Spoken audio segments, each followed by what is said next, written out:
It is time to give our brave warriors in Syria a warm welcome home. I have also accelerated our negotiations to reach, if possible, a political settlement in Afghanistan. The president last night in the State of the Union defending his decision to withdraw U.S. troops from Syria and Afghanistan. With me this morning, Independent Senator Angus King of Maine. He serves on the Intelligence and the Armed Services Committee, caucuses with the Democrats. It's nice to have you, and let's begin on that. Sure. On Syria, from the president, he chose not to repeat his false claim that ISIS had been defeated in Syria, but he did say, look, our soldiers deserve to come home. Essentially, this has gone on long enough.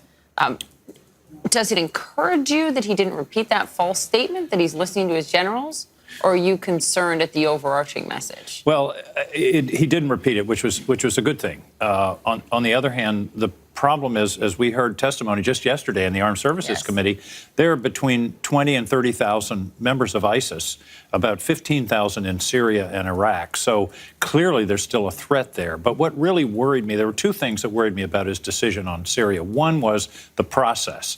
As we learned yesterday in the Armed Services Committee, he didn't even consult the general on the ground. So for anyone who missed that, let's play that for him. This is the exchange between you and General Vodal, who leads CENTCOM. Right. Let's roll it. General, were you aware of the president's intention to order the withdrawal of our troops from Syria before that was publicly announced? I was not aware of the specific that announcement. Certainly, we are aware that he had expressed a desire and intent in the past to depart Iraq. So you weren't consulted before that decision was announced? We were not. I was not consulted. Okay, two questions on that. First, yes, it's shocking. Does it concern you that, given his statement, it is clear that the president is conducting foreign policy through a political prism there, and not through the advice or counsel of his top generals? There's an old saying that a good process doesn't guarantee good results, but a bad process almost guarantees bad results. And this was no process, apparently. The president, as near as we can tell, didn't consult anyone in the national security apparatus. It came as a surprise to everyone. The second problem, Poppy, is the Kurds. They've been literally taking bullets for us for 5 years. They've been our most steadfast ally. The Turks can't wait to go after them. Right. And if we abandon the Turks and let them be run over by, abandon the Kurds and let them run over by the Turks, it will be, number one, a stain on this country's honor. But secondly, who's going to help us next time? Well, and that is the reason the abandoning the Kurds was the final straw for General Mattis resigning.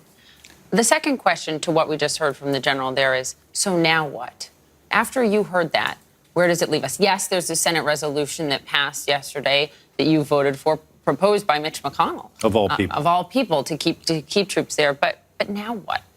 Well, you could tell from the other questions of the general that the military is doing what they do, which is follow orders and do the best they can. And they're working out a plan for withdrawal and trying to do it in a more thoughtful way. But they're sort of backfilling on a pronouncement that had no policy undergirding at the time. And by the way, everybody wants to bring our troops home. The question is, how do we do it? And do we do it in such a way that doesn't get us in a worse condition? For example, ISIS comes back. ISIS reconstitutes, and we have to go back in. And, it was just a precipitous decision that didn't have the support of anybody. What we did hear the president do is out loud condemn Russia, condemn the actions of Russia by saying Russia violated the INF, and therefore we're pulling out. Significant to you? Important? Well, it was significant that he made that statement very clearly, that he justified pulling out of the INF because of that. There was a disturbing little one sentence there that really bothered me, though. He said something to the effect, if other people are building missiles and bombs, we're going to outspend them and build more. You mean an arms race? It sounded, in my notes, I said arms race. Let's talk about 2020. Yes, you're an independent, but as I mentioned, you caucus with the Democrats. It's a crowded field already. Crowded. And we know that Minnesota Senator Amy Klobuchar is going to make a decision this Sunday on 2020. Some see her as more centrist than a lot of those who've jumped in so far. which direction do you believe the Democratic Party needs to go in if it wants to defeat President Trump? Is it the far left? You're I'm asking asking the wrong independent. person. I'm aware right. of that. Come on, that's their business. I'm Come on, I'll How to attract? I mean, look, independents. Howard Schultz may run as a centrist independent. Well, it's that's about 40% of the country. About the parties are roughly 30-30, and then a majority are unenrolled. Yeah, but particularly young people. There's a reason, right, that an independent has never won. Ross Perot came closest, a little over 19%. And those are the numbers Howard Schultz points to, the 40% of independents. Right. But do you believe that those who identify as independent will actually abandon their party when push comes to shove and vote for an independent? Well, Meaning, are you glad to see if Howard Schultz gets in the race? Well, I don't want to comment on that. I think it's too early. But the question, it's funny, the independents aren't a party. By definition, they're people, they're leaning right, leaning left. They align sometimes with some parties and sometimes with others. There's a really interesting fact about the 2016 election. 63 million people voted for Hillary Clinton. About 60 million voted for Donald Trump. 100 million didn't vote.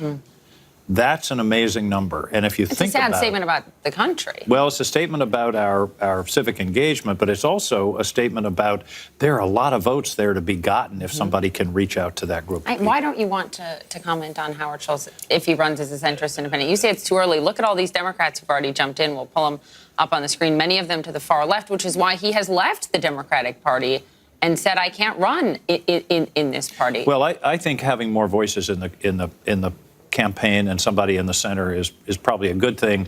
The mechanics of it are very difficult. The way our electoral system works is, except for Maine and Nebraska, every state is winner take all. If you get one more vote in Pennsylvania, you get all the Pennsylvania electoral votes. The question is, what would the role of an independent be in that election? Now, Perot, interestingly, the polls afterwards said Perot drew, the conventional wisdom is he beat George Bush. 36% would have voted for Bush, 36% would have voted for Clinton, and 24% wouldn't have voted. So the idea that an independent will necessarily draw from one or the other of the parties, I don't think is really and when valid. you dig into that polling and you take him out, Perot out, it was 42-43 Bush to Clinton, so it was pretty even there. It's Exactly. interesting. We'll watch. We appreciate you being here this morning. Absolutely. Thank you very much, Yes, Senator indeed. Angus King.